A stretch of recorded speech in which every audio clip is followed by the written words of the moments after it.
Jadot, c'est intéressant ce qui se passe à Jadot. Jadot confirme l'intérêt de se tenir à distance du mot gauche et de tout ce que ça représente de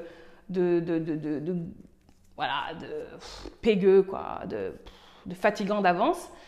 Mais en revanche, ça ne permet pas d'être un pôle rassembleur à gauche. Ça, c'est pas vrai. Ça, c'est Libération qui dit ça, ou Le Monde. C'est une fainéantise et même une déformation intellectuelle. En aucun cas, Jadot ne peut être légitime. On a acquis une légitimité à ce stade d'être un pôle de refondation à gauche, vu qu'il n'organise que des macronistes.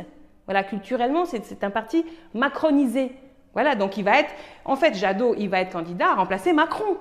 C'est-à-dire, il va être candidat à être le candidat de l'oligarchie. L'oligarchie, elle cherche toujours un Tancrède. C'est sa méthode aujourd'hui. Elle a compris que le dégagisme et l'oligarchie, elle a compris ce qui avait lieu dans ce pays. Donc, elle a besoin à chaque fois d'un Tancrède. Il faut que tout change pour que rien ne change. La dernière fois, c'était Macron. Eh bien, pourquoi pas Jadot la fois d'après? C'est ça qui nous pend tous au nez.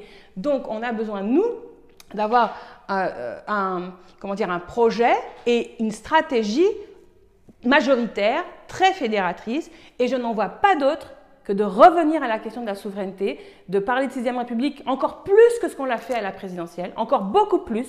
À la présidentielle, on a abordé trop de lapins, trop de choses. Il faut revenir à l'épure des choses. C'est ça qui doit permettre de faire des démonstrations, je l'espère, aux élections municipales. Et il faut faire des démonstrations sur le terrain, il faut faire des démonstrations qu'on est capable d'associer des électorats populaires, des électorats des centres-villes. En plus, la question écologique, maintenant, on voit que même dans les quartiers populaires, il y a un intérêt sur la question écologique. Donc c'est bien. En fait, on avance sur nos idées. C'est positif, la préoccupation écologique. Il y a une hégémonie culturelle qui se fait paradoxalement avec le score, en réalité. Il y a l'hégémonie culturelle de nos idées écologistes, sociales et démocratiques. Elle avance, peut-être pas sociale, encore que si, parce que même quand on regarde les gilets jaunes, c'est justice fiscale, redistribution des richesses. Qui aurait pensé, franchement, il y a un an, qu'un mouvement de type gilets jaunes mettrait hausse du SMIC et abolition de l'ISF dans son programme?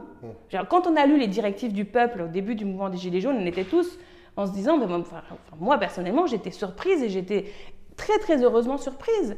Parce que je me disais, mais on a posé notre marque.